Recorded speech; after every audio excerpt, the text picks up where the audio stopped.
Pergolakan setelah 300 tahun pertama sejarah Islam, menurut Muslim pasti telah yakin bahwa kemenangan puncak Islam di dunia sudah dekat. Pada masa itu, Islam menyebar dengan cepat di seluruh Timur Tengah, Afrika Utara, dan Persia.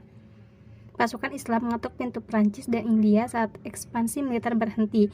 Dimulailah ekspansi intelektual dan ilmuwan pengetahuan hingga batas-batas baru yang belum pernah terlihat. Bahkan secara ekonomi, Islam memimpin dunia ketika Baghdad menjadi pusat kekuatan politik dan ekonomi, dengan bank yang memiliki banyak cabang sampai Tiongkok. Tampak jelas bahwa sepertinya Islam ditakdirkan menyebar ke setiap sudut bumi melalui pasukan buku dan uang. Akan tetapi, takdir itu tak terjadi. 900 Masehi menandai awal pergolakan beberapa ratus tahun bagi dunia Islam yang takkan berakhir hingga masa keemasan Kerajaan Ottoman pada 1500-an dari Baghdad ke-10 hingga ke-13. Dunia Islam hampir selalu mendapat serangan Syiah. Pasukan salib Eropa, gerombolan Mongol silih berganti melakukan teror di tanah Islam. Ini menyebabkan sebagian orang pada 1200-an percaya bahwa akhir zaman sudah dekat, bukan karena kejayaan Islam, melainkan karena kehancurannya. Ismailiyah. Sejak awal pertumbuhan, Syiah mendasarkan diri pada gagasan sebagai alternatif bagi kekhalifahan Sunni arus utama. Mereka berpendapat kepemimpinan dunia Islam itu milik para imam yang memiliki hubungan khusus dengan Tuhan, bukan orang awam yang kebetulan berasal dari Bani Umayyah atau Abbasiyah. Saat Syiah sendiri terpecah dalam banyak sekte, berbagai gagasan tentang cara mengembalikan imamah pun berkembang. Kelompok 12 imam yang terbesar sepertinya tak memiliki kegiatan politik dalam pandangan mereka karena imam ke-12 menghilang. Tak ada pemerintahan Islam yang sah dapat hidup tanpanya. Bagi mereka, inilah saat untuk menunggu dengan sabar hingga ia kembali dan membuka peradaban impian pada akhir zaman. Akan tetapi, bagi kaum 7 imam, pandangan yang melenakan seperti itu tak akan berhasil. Mereka yakin Imam 7, Ismail, telah pergi bersembunyi untuk menghindari penangkapan oleh otoritas Abbasiyah pada pertengahan 700-an. Tak seperti kaum 12 imam yang percaya tak ada imam yang akan datang hingga kembalinya imam terakhir. Kaum 7 imam meyakini keturunan Ismail terus hidup bersembunyi di antara penduduk Islam pada umumnya. Jadi mereka biasanya disebut Ismailiyah. Kebenaran tentang kehidupan Ismail, bahkan ia benar-benar ada atau tidak, sangat kabur dalam sejarah dan mitologi. Yang jelas, tak lama setelah dia menghilang atau meninggal, para pendakwah mulai bepergian ke seluruh Timur Tengah dan Afrika Utara, serta berusaha membangun dukungan imamah Ismail. Bani Abbasiyah yang telah memperkuat diri melalui jaringan pendukung rahasia, melakukan segala hal untuk membasmi ancaman yang disebarkan kaum Ismaili. Usaha ini hanya berhasil menekankan gerakan Ismaili hingga semakin sembunyi-sembunyi dan semakin jauh dari jangkauan Abbasiyah. Utusan Ismailiyah menyebar ke seluruh kota-kota besar di dunia Islam dan sepertinya berhasil mengumpulkan dukungan yang bukan berbasis gagasan revolusioner, melainkan rasa tidak puas yang mungkin dimiliki terhadap otoritas Abbasiyah. Aliran ini secara khusus populer di kelas bawah, orang non-Arab yang membenci penguasa Arab, dan Baduy tradisional yang selalu membenci otoritas terpusat. Setelah menyebarkan kepercayaan selama 10 tahun, kaum Ismaili siap melancarkan pukulan besar pertama pada kekuatan Sunni sekitar 900 Masehi. Para pendakwah Ismaili berhasil membangkitkan semangat suku-suku Baduy di Jazirah Arab Timur sehingga menjadi ancaman nyata bagi Abbasiyah. Dikenal dengan nama Qoramita, kelompok Ismaili ini menyerang Suriah pada 309 Masehi. Saat itu mereka merebut Damaskus dan mengalahkan pasukan Abbasiyah yang dikirim untuk menaklukkan serangan. Tetapi kendali mereka atas Suriah hanya berumur pendek dan dipaksa mundur ke Gurun Arab 2 tahun kemudian. Sejak 905 Masehi, kaum Qoramita mengambil pendekatan baru untuk mengembalikan revolusi Ismailiyah. Alih-alih mencari daerah taklukan dan mendirikan pemerintahan baru, mereka meneror Abbasiyah dari basis mereka di di Bahrain untuk mencapai tujuan politiknya. Pada 906, mereka membantai 20.000 jemaah haji yang sedang menuju ke Mekah. Pertengahan 1920-an, kota-kota di Irak seperti Basra dan Kufa disesaki kaum Koromita. Bahkan Baghdad sendiri hampir direbut penyerbu Baduy. Penyerangan yang melanggar kepatutan ini mencapai puncaknya pada 982 Masehi saat kaum Koromita menyerbu Mekah, membantai penduduknya dan mencuri Hajar Aswad dari Ka'bah, lalu memindahkannya ke Bahrain sampai 952 Masehi. Secara religius, kaum Koromita adalah ekstremis yang memasukkan gagasan wahyu fanatik dan keyakinan religius pra-Islam dalam pandangan dunianya. Pengunjung ke Bahrain menceritakan bahwa di daerah asal kaum Koromita, mereka tak menemukan satu masjid pun atau bahkan orang sholat. Kaum Koromita menolak Mekah sebagai tempat suci dan haji sebagai anti-Islam, sehingga mereka menyerang jemaah haji dan kota Mekah. Tak heran jika kelompok ortodoks Islam tradisional bahkan tak menganggap kaum Koromita sebagai muslim. Perbedaan keyakinan dan tindakan antara kaum Koromita dan Islam secara umum setidaknya terlalu mencolok. Meskipun terornya merajalela, kaum Koromita tak pernah menjadi ancaman nyata bagi penguasa. Metode mereka terlalu ekstrem untuk diterima dunia Islam dan keyakinan mereka terlalu berlawanan. Ancaman nyata bagi Sunni malah datang dari daerah Maghribi, tempat gerakan Ismaili lain bangkit didukung suku Berber untuk menjadi kekuatan regional. Fatimiyah, pendakwah Ismailiyah relatif sukses di Afrika Utara. Di sana mereka mampu mengeksploitasi ketegangan tradisional antara suku Berber dari Sahara dan suku Arab dari kota pantai ya untuk keuntungan mereka. Sepanjang akhir 800-an, pendakwah Ismailiyah menggalang dukungan di kalangan Sanhaja Berber dengan kekerasan menggulingkan penguasa Afrika Utara dari dinasti Sunni, yaitu Rustamiyah dan Aglabiyah. Menjelang 908, pada 909 Masehi, kelompok Ismailiyah ini menyatakan kemunculan kembali seorang imam keturunan Ismail. Ia bernama Ubaidillah tetapi mengambil gelar Al-Mahdi, berarti yang mendapat petunjuk atau penyelamat. Asal-usul Ubaidillah tidaklah jelas. Ia mengklaim dirinya sebagai keturunan Ismail, dengan demikian juga dari Ali dan Fatimah, istrinya. Ini mengarah pada nama dinasti yang didirikan Fatimiyah. Pada 929 Masehi, penguasa Umayyah di Iberia mengumumkan pendirian kekhalifahan baru yang berpusat di Cordoba untuk melawan Fatimiyah di Afrika Utara. Maka pada 900-an ada 3 dinasti yang mengklaim kekhalifahan: Abbasiyah, Fatimiyah, dan Umayyah. Fatimiyah takkan puas hanya menjadi duri di pinggir dunia Sunni seperti Koromita. Mereka yakin punya tugas untuk mengambil alih kekuasaan secara menyeluruh dan menegakkan kekhalifahan Ismailiyah melalui Ubaidillah. Ia pun mendeklarasikan diri sebagai khalifah pada 909 Masehi dan langsung menantang otoritas Abbasiyah atas kaum muslim seluruh dunia. Walaupun bukan yang pertama menyatakan diri sebagai oposisi, Fatimiyah segera menjadi yang paling berbahaya. Dari daerah basisnya di Tunisia sekarang, lingkup pengaruh mereka meluas dengan cepat. Menaklukkan Sisilia, bergerak ke timur menuju Mesir, dan menjadikan Afrika Utara bagian barat di bawah kendali mereka. Menjelang 920-an, setelah meninggalnya Ubaidillah pada 934 Masehi, Fatimiyah mengendurkan ekspansi militernya. Banyak pemberontakan yang terjadi dipimpin oleh kaum muslim yang tak puas dengan Ismailiyah dan pandangannya yang terlepas dari Sunni. Bahkan Khariji dari Afrika Utara memberontak melawan otoritas Fatimiyah. Pemberontakan ini tak mampu mengakhiri Fatimiyah walaupun berhasil memperlambat gerak maju Ismailiyah ke dunia Islam selama beberapa dekade. Tetapi perpecahan Sunni terbukti menjadi rintangan besar dalam upaya menghentikan pertumbuhan kerajaan Fatimiyah secara permanen. Menjelang pertengahan abad ke-10, kekhalifahan Abbasiyah menjadi sangat tak berdaya.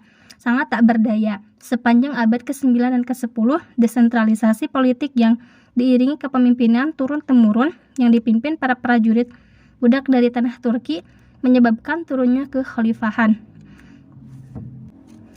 Pada 945, dinasti Persia menaklukkan Irak dan memerintah atas nama kekhalifahan Mesir yang pernah menjadi pusat ekonomi dan pertanian sudah dikuasai dinasti independen dari Turki bernama Ikhidiyah. Dinasti ini selalu berselisih dengan sebuah negara bagian Arab di Suriah Utara, mengatakan dunia Islam antara Mesir dan Persia sudah terpecah. Berarti menyederhanakan masalah. Peperangan terus menerus antar umat Islam dan ancaman Bizantium baru dari utara memberikan kesempatan bagi Fatimiyah untuk menginvasi Mesir pada 969 Masehi. Fatimiyah mengerahkan sekitar 100.000 tentara untuk melawan Ikhidiyah di Mesir dan mengalahkan dengan mudah pemerintahan Sunni di Mesir untuk di hadapan pasukan Fatimiyah yang merampok. Fatimiyah yang menang kemudian mendirikan kota baru Al-Qahira atau Kairo di sepanjang tepi sungai Nil sebagai ibu kota. Sekarang mereka bukan lagi gangguan gurun melainkan negara terkuat di dunia Islam. Dengan terjadinya kekacauan di Suriah, Irak dan Persia, Fatimiyah mungkin saja melanjutkan serangan ke timur sampai Baghdad, menggulingkan khalifah dan menjadikan diri mereka penguasa seluruh dunia Islam.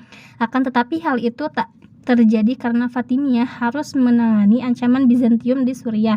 Dan ironisnya, serangan sekutu sealiran Quraimita dari Bahrain, mereka menganggap Fatimiyah tak se-ekstrem keyakinan Ismailiyah. Maka ibu kota kekhalifahan terhindar dari penaklukan Fatimiyah dan kelompok Sunni mendapatkan waktu untuk memulihkan diri dan membangun institusi politik serta militer di bawah dinasti Seljuk dan Turki abad ke-11. Fatimiyah harus puas dengan Afrika Utara, Mesir, kota suci Mekah dan Madinah, serta sebagian Suriah dan Palestina, namun semangat revolusioner mereka terus berkobar dengan hasrat membuat semua daerah kekuasaan menjadi tanah Syiah Ismailiyah murni. Universitas Al-Azhar didirikan di Kairo pada 970 Masehi untuk menyebarkan keyakinan Ismailiyah di kalangan mayoritas Sunni di Mesir. Muslim Sunni, Kristen dan Yahudi mengalami masa penyiksaan hebat atau kebebasan yang relatif bergantung pada siapa khalifah yang berkuasa. Salah satu usaha yang paling menarik untuk menyebarkan Ismailiyah ke tengah masyarakat terjadi pada 996 sampai 1021. Masa kekhalifahan Al-Hakim yang dijuluki Khalifah Gila seperti penguasa Fatimiyah lainnya. Ia ditampilkan sebagai orang terpilih dan pemimpin suci oleh pengikut Ismailiyah. Akan tetapi, oleh hampir semua golongan lain, ia dibenci sebagai tiran. Ia memerintah berdasarkan kehendak sendiri.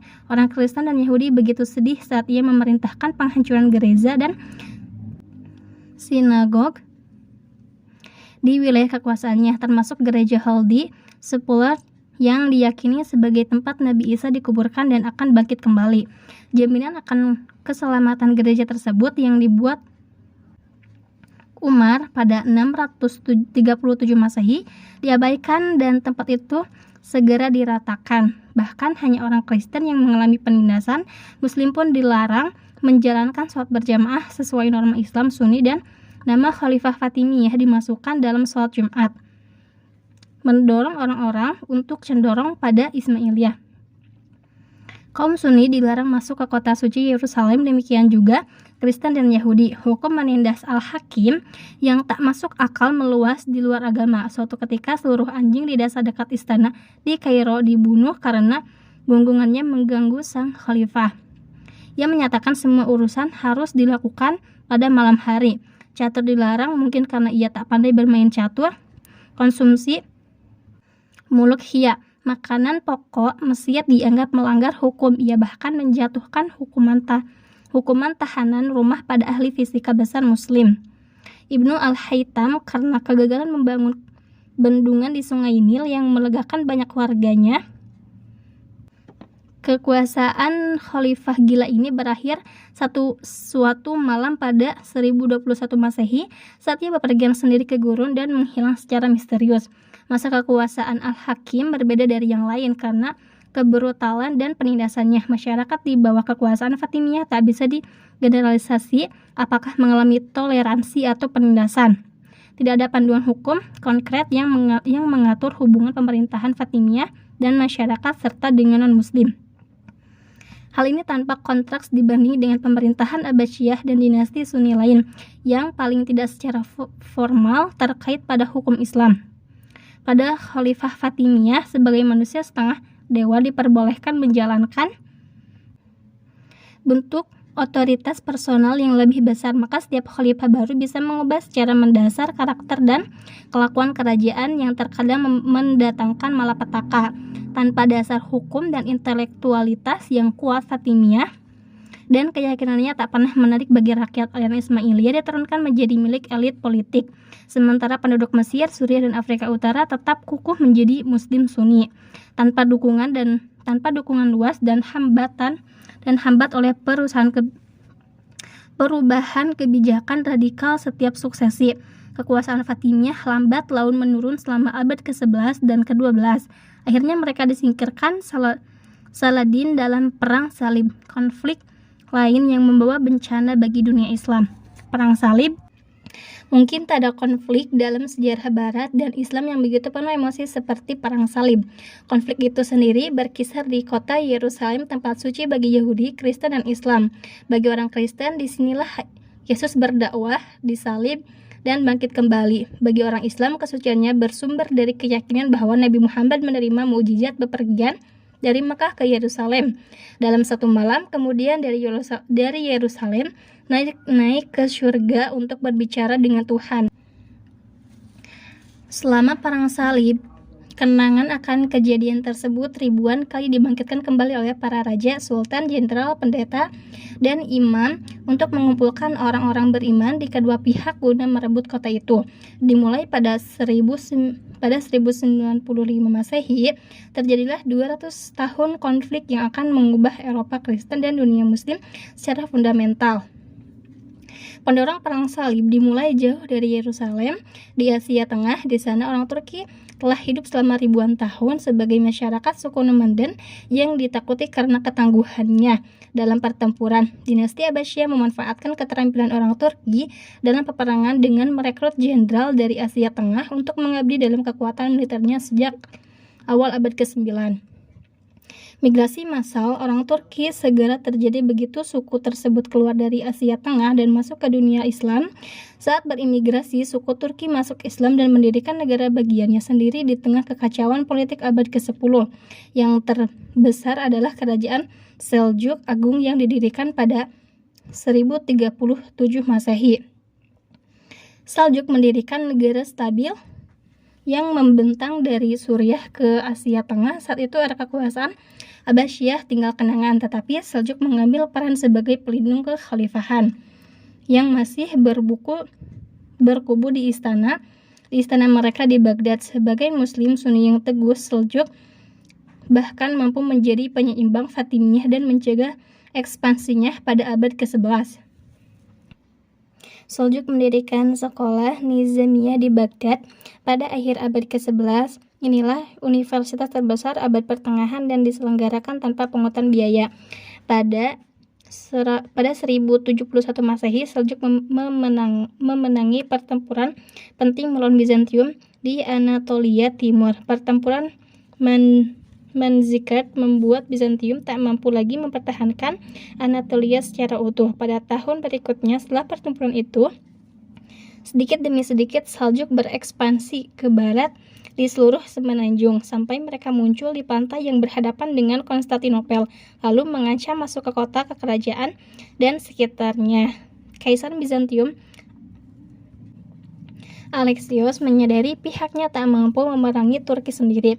Meskipun ada persaingan antara Kristen Timur dan Kristen Barat selama berabad-abad, Alexios yakin hanya persatuan Kristen yang dapat mencegah keruntuhan Kekaisaran Bizantium. Ia mengirimkan permohonan pada Paus Urban II yang di Roma untuk meminta bantuan berupa pasukan ekspedisi yang bisa membantunya membalikkan keadaan dan memperoleh kembali daerah yang dilepas sejak pertempuran Manzikert. Atas nama Kristus, Paus Urban memanfaatkan kesempatan ini untuk mengarahkan pasukan Kristen pan-Eropa yang berjumlah hingga puluhan ribu orang, akan tetapi ia tak berniat membantu Alexios atau bahkan melawan Turki. Urban mengarahkan tujuan ke Yerusalem. sambil mengutuki fakta bahwa Yerusalem telah jatuh ke tangan Muslim sejak kekhalifahan Umar. Paus Urban menyeru kepada seluruh umat Kristen untuk mendukung ekspedisi penaklukan Yerusalem dan mendirikan kerajaan Kristen Latin di Palestina di bawah otoritas kepausan. Pasukan Urban lambat terkumpul hingga pada 1096 dan 1097 pasukan yang dipimpin bangsawan dan kesatria itu mulai bergerak ke Eropa Timur dari Prancis, Jerman, dan Italia. Sepanjang perjalanan sejumlah besar orang Yahudi Eropa dibantai akibat semangat keagamaan yang dikorbankan gereja. Pasukan perang salib pertama begitu menakutkan sehingga saat tiba di luar benteng Konstantinopel, Kaisar Alexios menolak mengizinkan mereka masuk. Ia takut mereka akan menjarah seperti yang telah mereka lakukan di kota sepanjang perjalanan. Sejumlah 30.000 pasukan melintas Bosporus dan mulai melakukan perjalanan panjang melintasi Anatolia yang tak mampu menahan mereka. Akhir 1907 Masehi, pasukan mencapai Antioch, kota besar yang terletak dekat perbatasan Turki dan Suriah. Kota ini memiliki pertahanan yang bagus. Inilah ujian pertama bagi pasukan perang salib. Jika sukses di sini, mereka bisa berharap dapat melanjutkan perjalanan menuju Yerusalem. Jika gagal, akan jauh lebih sulit merekrut pasukan pada masa mendatang untuk bepergian jauh ke dunia muslim demi menaklukkan Yerusalem. Pengepungan Antioch mengungkapkan banyak hal tentang situasi politik di Timur Tengah. Akhir abad ke-11, pertahanan rapi kota menghadirkan tantangan tersendiri bagi penyerbu, tetapi kota ini terasing. Secara politik, kerajaan Seljuk Raya telah terpecah belah. Sebelum perang salib, tak ada lagi entitas politik tunggal, malahan para emir Turki yang picik mengelola kota sendiri-sendiri dan seolah tak henti berselisih. Kota utama Suriah adalah Damaskus, Aleppo, Antioch, dan Mosul. Semuanya terpecah dan emir-emirnya terlibat dalam perang tanpa berhenti sepanjang 1090-an. Penguasa Antioch, Yagnesian, memohon bantuan dari saudara seimannya di Turki untuk melawan pasukan perang salib yang mengepung, tetapi ia tak mendapat respon apapun. Mungkin emir lain senang melihat saingannya diserang sebab kematian lawannya itu akan membuat kekuatan dan pengaruh mereka meningkat. Jadilah Antioch tak mendapat bantuan dari kota Islam sekitarnya. Selain itu, seorang pembuat senjata yang bertanggung jawab terhadap pertahanan salah satu benteng kota akhirnya mengizinkan pasukan perang salib masuk karena ia memiliki masalah pribadi dengan sang emir.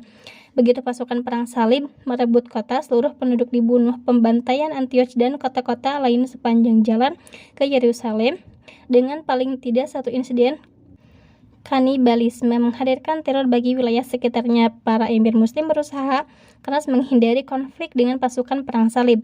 Bagi mereka, paham targetnya adalah Yerusalem. Banyak yang memutuskan untuk memberi makan dan senjata serta membantu mengamankan perjalanan daripada memerangi mereka. Menjelang musim panas 1099, akhirnya pasukan perang salib mencapai benteng luar Yerusalem. Yerusalem berada dalam posisi tak bisa mempertahankan diri sejak bertahun-tahun lalu. Kota ini bergantian berada di bawah kekuasaan Fatimiyah dan Seljuk. Pertahanannya kacau balau. Selain itu, Fatimiyah terlambat menyadari ancaman pasukan perang salib terhadap Yerusalem dan hanya ada sedikit garnisun di kota yang pasti tak cukup untuk menghadapi kepungan puluhan ribu tentara. Fatimiyah memobilisasi pasukan di Mesir untuk mempertahankan Yerusalem. Tetapi saat mereka mencapai Palestina, semua sudah terlambat. Pada 15 Juli 1099, setelah seminggu pengepungan, pasukan perang salib berhasil masuk kota dan merebutnya dari pasukan Islam untuk kali pertama sejak Umar tiba di kota ini pada 462. Sebelumnya Yerusalem berada di bawah kendali Kristen. Di kuil dan serambi Sulaiman, Masjidil Aqsa, orang naik kuda dengan darah setinggi lutut hingga mencapai tali kekangnya. Raymond Aguilers tentara perang salib tentang penaklukan Yerusalem pada 1099. Bagi dunia Islam, penaklukan Yerusalem menjadi bencana. Seluruh penduduknya, lebih dari 70.000 orang, dibantai secara massal. Di Masjidil Aqsa, tempat yang diyakini bahwa Nabi Muhammad memimpin seluruh nabi terdahulu sholat, darah umat muslim mengenang hingga tulang kering kaki sang penakluk.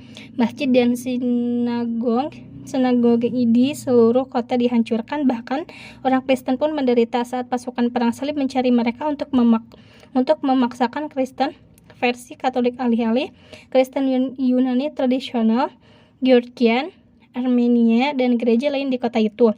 Berita kehilangan kota suci ketiga dunia Islam ini mengejutkan umat muslim seluruh dunia. Ungkapan kemarahan dan balas dendam meluap di Kairo dan Baghdad. Tetapi persatuan front muslim untuk menghadapi kekejaman pasukan perang salib tak pernah terbentuk. Fatimiyah kalah dalam peperangan di Bantai Palestina, dan setelah itu mereka tak berusaha keras membebaskan kota tersebut. Intrik istana dan pemimpin yang tak cakap membuat Fatimiyah tak mampu sama sekali menghadapi pasukan perang salib. Sementara itu, Kekhalifahan Abbasiyah masih tak berdaya dan Emir Turki di Suriah, Irak, dan Persia menjebak dalam perang saudara. Dengan didudukinya dunia Islam, pasukan perang salib mengonsolidasikan posisinya di sepanjang pantai Palestina dan Suriah. Semakin banyak kota yang ditaklukkan, termasuk yang telah membantu pasukan perang salib saat menuju Yerusalem. Dalam beberapa tahun, 4 kerajaan perang salib menguasai pantai Mediterania. Di Timur Tengah, awal 1100-an, timur dan barat mulai bercampur di Tanah Suci untuk kali pertama semenjak kedatangan Islam. Para ksatria Frank yang menaklukkan wilayah tersebut menerapkan sistem feodal gaya Eropa abad pertengahan.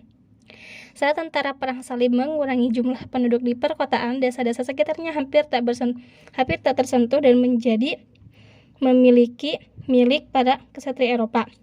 Pasukan perang salib tak menghasilkan demografi baru ke dunia Islam. Tak ada migrasi petani besar-besaran dari Eropa ke Tanah Suci, malahan demografi Arab Muslim yang ada disatukan dalam masyarakat feodal gaya Eropa. Ini menjadi titik masuk pengetahuan Islam ke Eropa, saat lebih banyak pasukan perang salib yang tercerahkan lalu membawa pulang ilmu pengetahuan dan filsafat yang didapatkan ke Levant. Secara ekonomi, perang salib menandai dimulainya ikatan baru antara timur dan barat. Pelaut saling berani di Eropa abad pertengahan berasal dari kota negara Italia saat pasukan perang salib pertama berangkat ke pantai Suriah pada akhir 1090-an menuju Yerusalem. Kapal-kapal pedagang Italia membayangi mereka di Mediterania. Begitu kerajaan perang salib berdiri dan terkonsolidasikan, kota negara Italia seperti Genoa dan Venesia secara teratur mengirim armada pedagang ke Tanah Suci. Perdagangan barang-barang yang tadinya jauh dan tak terjangkau kini menjadi pemandangan umum.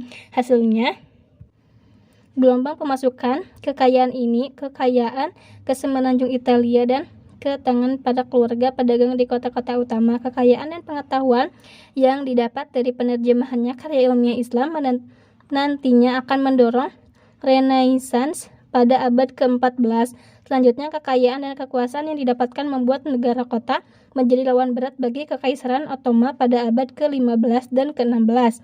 Baik secara politik maupun militer, tak banyak kemajuan yang dibuat untuk melawan pasukan perang salib dalam beberapa dekade berikutnya. Setelah mereka menguasai Yerusalem pada 1099 Masehi, dunia Islam terlalu lemah dan terbelah untuk menyusun perlawanan. Saat muncul perlawanan terhadap pasukan perang salib pada pertengahan 1100-an, gejolak berasal dari pusat kekuatan tradisional seperti Baghdad, Damaskus, atau Kairo. Malahan, perlawanan itu datang dari seorang emir Turki, Imad ad-Din Zengi, penguasa kota Mosul di Irak Utara. Sebagai pemimpin yang tabah dan agak kasar, ia mampu menjadikan Mosul dan Aleppo satu negara. Dengan kombinasi kekuatan dua kota terbesar di wilayah itu, pasukan mampu menaklukkan wilayah Edessa, daerah kekuasaan pasukan perang salib paling utama. paling utara pada 1044 Masehi. Saat itu penaklukan Edessa tak berpengaruh besar secara politik. Edessa adalah daerah terlemah. Lepasnya daerah ini tak mempengaruhi 3 wilayah lainnya, tetapi jika dilihat dari 1044 menjadi periode awal dimulainya gelombang pasang perlawanan terhadap perang salib dan menguatnya dukungan bagi pihak Islam. Zengi berharap bisa membangun persatuan Suriah di tengah ancaman pasukan perang salib dengan menguasai Damaskus, tetapi bekas kota kerajaan itu tetap tak terjamah.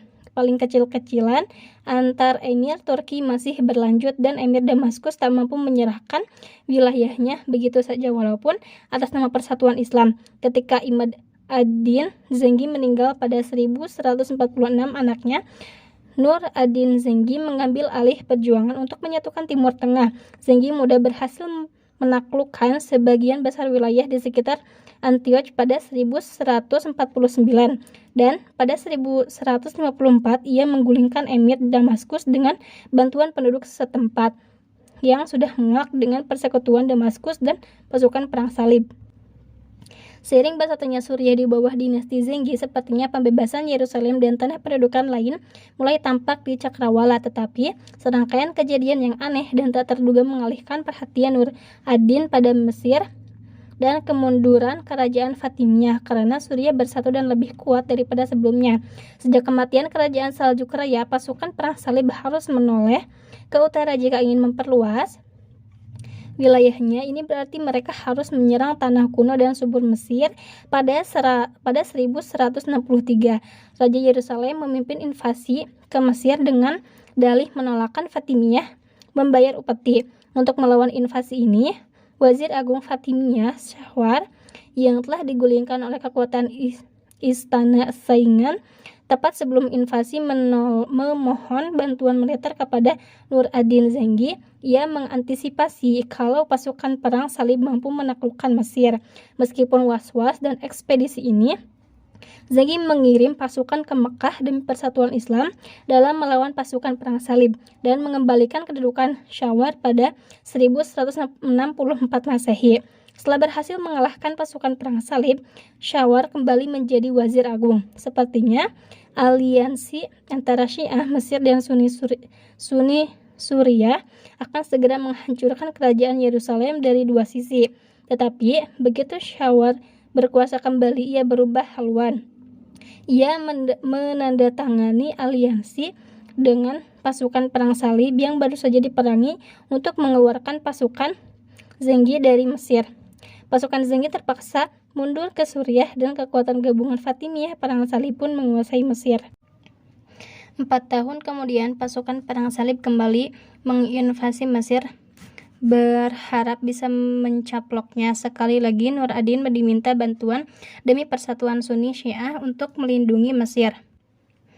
Dan sekali lagi pasukan Zengi tiba di tepi sungai Nil, tetapi kali ini pasukan Zengi takkan dikhianati Syawar lagi. Ekspedisi militer Zengi berhasil mengalahkan pasukan perang salib dan Syawar dieksekusi karena pengkhianatannya. Kerajaan Fatimiyah sendiri tak dihapuskan secara resmi walaupun sudah berada di bawah kekuasaan Raja Zengi. Jenderal tertinggi Zengi, Shirkuh, ditunjuk sebagai wazir pengganti Syawar. Akan tetapi setelah 2 bulan menjadi wazir, Shirkuh meninggal karena sakit usus. Kendali atas Mesir pun jatuh kepada keponakannya, anak muda bernama Yusuf yang dalam sejarah dikenal sebagai Saladin. Pembebasan Yerusalem. Saladin sepertinya tak tertarik pada politik dan perang. Dibebaskan di Damaskus, ia mendalami ilmu pengetahuan Islam di bawah bimbingan beberapa ulama terbesar masa itu. Ia seorang Sunni yang teguh mengikuti mazhab fikih Syafi'i dan mazhab teologi Asy'ari. Bahkan ia tampak lebih tertarik hidup dalam keilmuan dan agama daripada pemerintahan. Tetapi desakan pamannya untuk mengikuti ekspedisi ke Mesir telah mengubah takdir Saladin muda. Saat itu mewarisi jabatan sang paman sebagai wazir Mesir pada 1164 Masehi. Kecenderungan keagamaannya sangat mempengaruhi kebijakan yang diambil kerajaan Fatimiyah yang melenceng dan menjadi duri dalam daging bagi Sunni. Selama berabad-abad, secara resmi dihapuskan. Pada masa kekuasaan Saladin, Universitas Al-Azhar yang pernah menjadi kubu propaganda Ismailiyah diubah menjadi sekolah Sunni tradisional dan bertahan hingga sekarang. Masyarakat umum Mesir yang tak pernah memeluk Syiah sepenuhnya menyambut gembira reformasi Saladin dan menjalin hubungan lebih baik dengan Suriah. Akan tetapi, Nur ad-Din, atasan Saladin di Suriah, tak selalu senang dengan tumbuhnya pengaruh dan kekuatan wazir baru ini. Ketegangan di antara keduanya meninggi. Banyak orang di Mesir dan Suriah yakin bahwa peperangan antara Zengi dan Saladin takkan terelakkan. Tetapi keduanya tak pernah beradu. Zengi meninggal pada 1174 Masehi karena sakit dan Saladin bisa datang ke Suriah tanpa perlawanan serta disambut dukungan luas masyarakat. Kerajaan Perang Salib Yerusalem kini dikelilingi negara Islam yang kuat dan bersatu di bawah kekuasaan pemimpin yang yakin bahwa tugas sucinya membebaskan kota tersebut. Masalah semakin parah karena persatuan pasukan perang salib berada di titik rendah. Organisasi semacam Kesatria Templar dan Kesatria Hospitaller perlahan mengerus otoritas kerajaan Yerusalem pada 1170-an dan 1180-an. Dunia Islam bersatu sedangkan pasukan perang salib saling berselisih di antara mereka ini benar-benar kondisi yang berlawanan dengan situasi pada 1099 Masehi dahulu. Meskipun demikian, Saladin tak berhasrat untuk berperang. Ia menandatangani perjanjian perdamaian dengan kerajaan Yerusalem saat mengamankan wilayahnya dari ancaman eksternal dan internal. Masalah terbesarnya mungkin perkumpulan rahasia yang dikenal sebagai Hashashin. Di barat namanya menjadi Assassins, kelompok ekstremis Ismailiyah yang menilai Fatimiyah telah gagal menjalankan revolusi Syiah seperti yang dijanjikan. Mereka tak segan melakukan pembunuhan politik dan teror agar dunia Sunni patuh. Saladin tak pernah mampu melenyapkan ancaman Hashashin sepenuhnya, tetapi konflik dengan mereka mengurus perhatiannya dan menimbulkan paling tidak 2 kali percobaan pembunuhan oleh agen Hashashin. Saladin dipaksa kembali fokus pada pasukan perang salib. Pada pertengahan 1180-an, setelah provokasi berulang dari kesatria militan Reynaud de Chatillon yang telah melanggar banyak perjanjian damai, membantai rombongan jemaah haji, bahkan berusaha menyerang Mekah. Kerajaan Yerusalem menjadi terlibat dalam konflik, menimbulkan konfrontasi antara kekuatan persatuan Islam, Saladin, dan kerajaan Yerusalem. Dalam perang Hattin pada 1187, pasukan Saladin benar-benar memukul mundur pasukan di Yerusalem. Hanya beberapa kesatria yang tersisa di kota suci yang menyerah kepada Saladin pada Oktober tahun itu. 88 tahun sebelumnya, pasukan perang salib menggempur kota, membantai penduduknya, dan menduduki tempat keagamaannya. Saladin dengan peka mengikuti jejak Khalifah Umar yang kali pertama menaklukkan kota tersebut pada 637. Ia tak membalas pendudukan Kristen dengan pembantaian lain. Seluruh penduduk kota tempat mendapat jaminan keamanan menuju tanah Kristen. Mereka juga diizinkan membawa harta bendanya.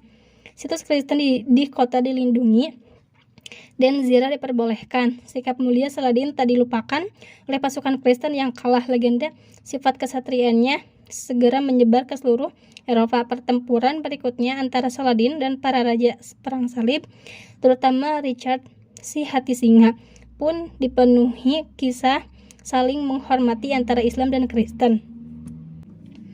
Akhirnya kekuasaan Saladin berkembang menjadi dinasti Ayyubiyah. Setelah ia meninggal, keturunannya terus memimpin Suriah dan Mesir selama beberapa dekade. Bahkan saat lebih banyak pasukan perang salib mendarat di pantai mencoba mendapatkan Yerusalem kembali.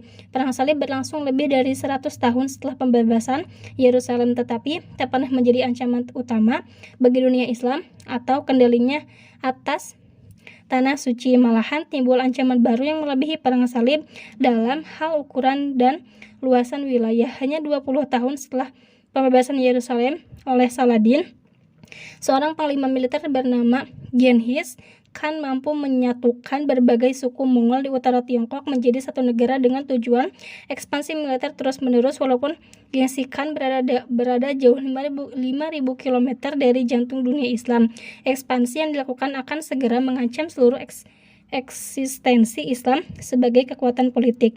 Bangsa Mongol Ironisnya, invasi Mongol terjadi saat dunia Islam sepertinya sedang bangkit kembali. Fatimiyah tak ada lagi, dan revolusi Syiah radikal hanya terjadi di kantong-kantong kecil wilayah Persia dan Suriah. Pasukan Kristen masih menguasai beberapa wilayah pantai di Suriah dan Palestina, tetapi bukan ancaman besar bagi kesucian tanah Islam. Sementara itu, Bizantium belum mampu menutup kerugian mereka di Manzikert dan sedang mengatasi masalah yang ditimbulkan pasukan Kristen yang sepertinya lebih suka memerangi teman sesama Kristen di Konstantinopel daripada Islam di Yerusalem. Akan tetapi, stabilitas awal 1200-an hanya berumur pendek. Gengsi Khan dan bangsa Mongol telah berubah dari suku pengganggu di utara tembok besar Tiongkok menjadi kerajaan dunia utama hanya dalam beberapa tahun. Bangsa Mongol yang nomaden setelah sekitar 10 tahun mampu menaklukkan dan menguasai setengah Tiongkok utara. Perhatian Genghis Khan lalu beralih ke barat, tempat Karakitan Khanate di Asia Tengah menghalangi dominasi Mongol. Dataran Asia Tengah mirip dengan Landskat, tempat asal Mongol, sehingga penaklukan wilayah luas ini berlangsung cepat dan bengis. Menjelang 1219, Genghis Khan menguasai daratan yang membentang dari Korea ke perbatasan dunia Islam di Persia. Ledakan tiba-tiba Mongol pada 1200-an menjadi salah satu contoh ekspansi militer yang luar biasa dalam sejarah. Bangsa Mongol adalah orang nomaden penunggang kuda yang bahkan tak menguasai pertanian, tetapi mampu membangun kerajaan dunia yang membentang dari Eropa Tengah ke Korea. Perbatasan India, keahlian menunggu kuda dan hidup nomaden inilah yang membuat mereka mampu melakukan penaklukan seperti itu. Nyatanya bangsa Mongol memang hidup di atas kuda, sehingga jarak yang jauh dan dataran dengan medan berat yang menghalangi pasukan konvensional tak menyulitkan mereka. Selain kecepatan yang mengesankan, mereka mendengar operasi militer dengan hati-hati untuk menciptakan teror hebat ke jantung musuhnya. Jadi para musuh itu akan dengan sukarela meletakkan senjata daripada mempertahankan tanah airnya. Saat Mongol sampai di kota musuh, garnisun yang bertahan diberi 3 pilihan. Pertama, menghindari pertempuran, menyerah pada Mongol, dan bergabung dengan pasukan Mongol dalam operasi penaklukan lanjutan. Opsi kedua, perlawanan. Jika kota itu melawan Mongol dan kalah, seluruh pasukan akan dibunuh dan kota dirampas. Opsi ketiga, melibatkan perlawanan massal terhadap Mongol oleh pasukan dan orang sipil yang dipersenjatai. Jika ini terjadi, Mongol berjanji akan membunuh setiap orang di dalam kota. Takdir yang dihadapi banyak kota kecil dan besar di Asia. Dengan taktik seperti itu, tak mengejutkan bahwa Mongol seperti bola salju yang menggelinding menembus Asia, menciptakan kekaisaran terbesar di dunia. Kisah kekejaman Mongol menjalari Asia Tengah lebih cepat daripada kedatangan gerombolan prajuritnya dari Irak hingga Tiongkok, mereka yang berada di jalur ekspansi. Mongol memilih tunduk daripada menghadapi kemurkaan Sang Khan. Negara Islam yang berbatasan dengan kekaisaran Mongol adalah kerajaan Khwarezmian. Kerajaan ini terdiri dari atas sisa-sisa wilayah sejak matinya kerajaan Saljuk dan menyatukan sebagian besar Persia di bawah kekuasaan Shah Muhammad. Leluhurnya orang Turki tetapi dibesarkan dalam budaya istana Persia. Selama masa kekuasaannya sejak pertengahan abad ke-10, Kekhalifahan Abbasiyah sudah tak berdaya, mulai lebih banyak menggunakan otoritas langsung. Khalifah An-Nasir adalah orang Abbasiyah pertama yang memimpin pasukan keluar dari Baghdad abad itu. Ia mengonsolidasikan sebagian besar Irak dan Persia di bawah kekuasaannya. Shah Muhammad tak bersedia menerima khalifah dengan tangan terbuka karena ia sendiri sedang mengembangkan pengaruhnya di seluruh dunia Islam. Secara alami timbul konflik antara khalifah negeri baru dan kerajaan Khwarezmian pemimpin Muhammad. Mungkin karena konflik ini atau karena kebergantungan besar Muhammad kepada prajurit budak yang dipaksa bekerja keras, Khwarezmian tak bersiap-siap saat Genghis Khan dan pasukan menakutnya tiba di perbatasan dunia Islam pada 1219 Masehi. Akan tetapi, Khwarezmian memilih melawan Mongol. Saat masuk ke daerah Khwarezmian, pedagang dari Kekaisaran Mongol dihukum mati karena dianggap mata-mata. Tak perlu dijelaskan, Genghis Khan marah dengan perkembangan ini, terutama karena ia seperti ingin memiliki hubungan damai dengan negara Islam itu. Ia pun bersumpah membalas dendam dan pada tahun berikutnya kembali. Untuk kali pertama pasukan Mongol tiba di tanah Islam. Kedatangan ini mengawali periode penghancuran kebudayaan Islam di Persia, Irak, dan Suriah. Pasukan Mongol mengombinasikan kemampuan perang yang superior dengan mesin pengepung yang dibawa dari Tiongkok untuk menaklukkan kota utama di Persia Timur. Bukhara, kota yang selalu dikaitkan dengan periwayat hadis besar Al-Bukhari, dihancurkan tak bersisa. Kota tua Balkh mengalami nasib yang sama. Ribuan naskah dibuang ke Sungai Okhotsk. Serangan Mongol tak ambil pusing dengan buku atau capaian akademis peradaban Islam. Mereka prajurit Mandan dan satu-satunya urusan mereka adalah menaklukkan serta menjarah. Saat mereka masuk ke Iran dan Afghanistan sekarang, sebagian pusat kota utama juga dihancurkan. Sejarawan Muslim masa tersebut mengklaim Mongol membantai 1,7 juta orang di Nishapur dan 2 juta di Herat. Angka ini mungkin tak akurat, tetapi yang jelas Mongol menciptakan kematian dan melakukan perusakan kemanapun pergi. Peradaban Islam yang telah dibangun 600 tahun dihapuskan hanya dalam beberapa minggu. Kerajaan Khwarezmian hancur total menjelang 1222 Masehi setelah konflik yang singkat tetapi sangat merusak. Genghis Khan memilih tak meneruskan pasukan ke jantung dunia Islam. Ia kembali ke Mongolia dan meninggal pada 1225. Setelah kematian Genghis Khan, dunia Islam mengalami masa penundaan serangan Mongol. Khan yang baru, Ogedai anak Genghis, memilih fokus untuk melintasi pegunungan Ural dan menaklukkan Eropa. Seperti biasa, Mongol menaklukkan dengan cara efisien. Pada 1237 Masehi, pasukan Mongol melintasi Rusia sekarang ini, lalu masuk ke Hungaria dan Jerman. Monarki Kristen di seluruh Eropa ketakutan dengan kemungkinan ancaman Mongol menjarah tanah mereka seperti halnya di wilayah Khwarezmian. Tetapi serupa serangan ke dunia Islam yang tiba-tiba berhenti, Mongol meninggalkan Eropa pada 1241 Masehi saat Ogedai meninggal. Pada satu titik, Eropa Kristen masih terpesona dengan gagasan perang salib di Tanah Suci dan penaklukan Yerusalem. Tetapi dinasti Ayyubiyah masih memiliki kekuatan dan kemampuan yang dibutuhkan untuk menahan serangan ke kota suci. Jika ingin menduduki Yerusalem kembali, Kristen Eropa butuh bantuan. Beruntunglah mereka, kemungkinan persekutuan dengan Mongol terbuka saat orang Kristen Nestorian perlahan naik jabatan lebih tinggi di kerajaan Mongol, terutama sejak banyak keturunan Genghis menikahi perempuan Kristen. Setelah berkali-kali duta besar dikirim monarki Eropa untuk meminta invasi ke tanah Islam, akhirnya Mongol memobilisasi pasukan dengan tujuan melenyapkan total kekuatan politik Islam pada 1225 Masehi. Pada 1922 Masehi, penggalanya dan ahli hukum Ibnu Fadlan menulis catatan pertama yang pernah ditemukan tentang Viking. Mongol pun menyapu Persia. Di sana mereka menyerang Hassin habis-habisan. Benteng Alamut yang sekian lama tak bisa ditaklukkan Sunni dihancurkan Hulangu pada 1256 Masehi sebelum Sunni sempat sorak-sorai atas keruntuhan Hassin. Hulangu sudah mengarahkan pandangan ke Baghdad yang menjadi ibu kota kekhalifahan sejak 750 Masehi. Khalifah Al-Musta'sim menolak menyerah dan menerima otoritas Mongol. Tak pernah sebelumnya dalam sejarah Islam ada kekhalifahan jatuh atau ibu kotanya direbut. Bahkan dalam menghadapi invasi Fatimiyah dan perang salib, pemimpin spiritual dunia Islam selalu bertahan. Mungkin sejarah inilah menyebabkan Al-Musta'sim dan lainnya berharap hal sama akan terjadi saat Mongol datang pada 1258 Masehi. Akan tetapi kali ini tak ada kemenangan ajaib yang terjadi. Tak ada aliansi negara Islam terbesar yang dibentuk untuk mempertahankan kekhalifahan. Tak ada orang yang berani menghadapi agresi Mongol untuk dapat menyelamatkan kota ini. Setelah hanya seminggu pengepungan, pasukan Hulagu merebut ibu kota kekhalifahan pada 10 Februari 1258.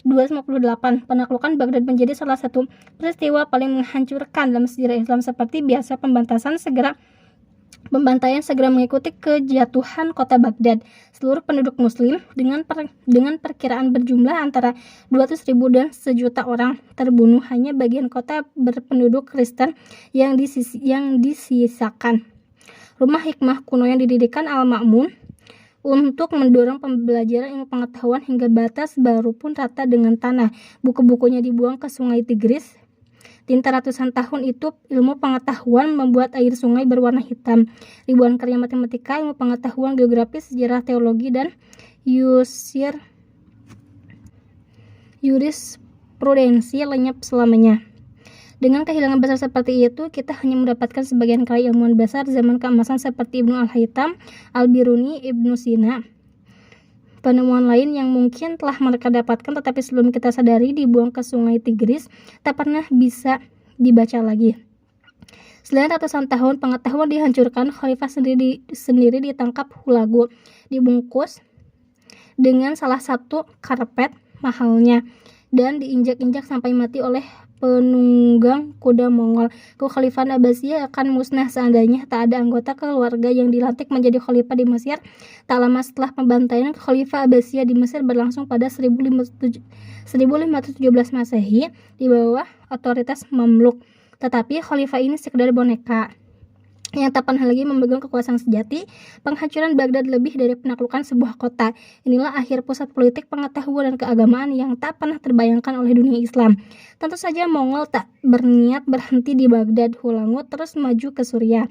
Aleppo dan Damaskus direbut. Ini menggembirakan orang Kristen di wilayah tersebut, terutama pada pasukan perang salib. Umat Kristen bertahan di Masjid Umayyah di Damaskus, salah satu masjid terbesar dan termegah di dunia. Sepertinya tak ada lagi yang akan menghentikan Mongol bergerak ke selatan menuju Mesir, menghancurkan peradaban Islam di sana dan menghapus Islam dari muka bumi secepat kebangkitannya 600 tahun yang lalu. Akan tetapi itu tak terjadi. Kesultanan Mamluk muda menahan laju Mongol di utara Palestina. Pada 1260 Masehi, Sultan Baibar memimpin pasukan Mamluk dalam pertempuran yang sudah ditetapkan. Di sana ia menggunakan taktik kavaleri ala Mongol dan membuat Mongol mengalami kekalahan pertama sejak mereka tiba di tanah Islam. Kemenangan ini sangat berarti bagi Mesir dan mungkin bagi Islam sendiri, menyelamatkan mereka dari kekejaman Mongol. Invasi lebih lanjut juga sia-sia, terutama sejak seorang Khan Mongol di Rusia, Berke, masuk Islam dan bersekutu dengan Mamluk untuk melawan Hulagu. Perang saudara Mongol antara Berke yang Islam dan Hulagu yang pangan memberikan peneguhan sementara bagi dunia Islam. Lagi pula pada akhir 1200-an seluruh kekaisaran Mongol terpecah menjadi beberapa negara bagian dan ekspansi berhenti. Peradaban Islam selamat dari serangan Mongol, tetapi hanya bayangan kejayaan dunia Islam yang tersisa. Persia dan Irak dibuat hancur total secara politis. Suriah musnah akibat perangan kota suci Mekah dan Madinah nyaris saja direbut oleh para pagang itu. Bagian umat Islam ini salah satu masa terburuk dalam sejarah, sebagian bahkan merapat kiamat yang sudah dekat. Akibat penghancuran abad ke-13, pertanyaan teologis serius bermunculan. Umat Islam masa itu kesulitan mendamaikan keyakinan mereka antara Islam sebagai agama sempurna dan kehancuran yang menimpanya. Tak ada lagi khalifah sebagai institusi khusus yang diawali Abu Bakar setelah wafat Nabi. Jutaan jiwa Muslim binasa di ujung pedang penyerbu dan paling buruk Mongol merupakan penyembahan berhala. Mereka bahkan bukan ahli kitab. Bagi Islam menjalani takdir kekalahan di tangan Mongol seperti itu sangat problematik. Sebagian Muslim bertanya-tanya, apakah ada yang salah dengan Islam? Para ahli teologi Muslim bangkit memerangi pikiran tersebut dipimpin Ibnu Taimiyah. Ia berpendapat tak ada yang salah dalam Islam. Menurut dia, masalahnya umat Islam telah menyimpang dari amalan yang benar dan bencana Mongol ini akibat orang Muslim tersesat. Mirip dengan Al-Ghazali 200 tahun sebelumnya, ia mencoba membersihkan Islam dari apa yang dianggap inovasi yang berlawanan dengan sunnah Nabi. Walaupun Sufi, ia mencela filsafat mistik yang berlebihan pada beberapa cabang Sufi dan meyakini akhirnya mereka akan berujung pada politeisme. Pada saat yang sama, ia menolak legitimasi para pemimpin Muslim yang tak menegakkan hukum Islam dan bertindak tanduk dengan cara Islam. Ia membawanya pada konflik tak terelakkan dengan penguasaan Mamluk dan Mongol sekaligus, membuat dia berkali-kali ditahan dan akhirnya meninggal di benteng kota Damaskus. Gagasannya membantu menimbulkan harapan bagi banyak orang di dunia Islam bahwa jika mengikuti ajaran Islam yang murni dan tak diubah, mereka bisa sekali lagi bangkit menjadi penguasa dunia. Peradaban Islam bahkan akan mengalami kelahiran kembali, tetapi tidak di tanah Islam antara Sungai Nil dan Okhus. Malahan, kelahiran kembali dimulai di perbatasan barat laut dunia Islam, tempat masyarakat pejuang nomaden Turki bentrok dengan Kekaisaran Bizantium yang mapan dan urban.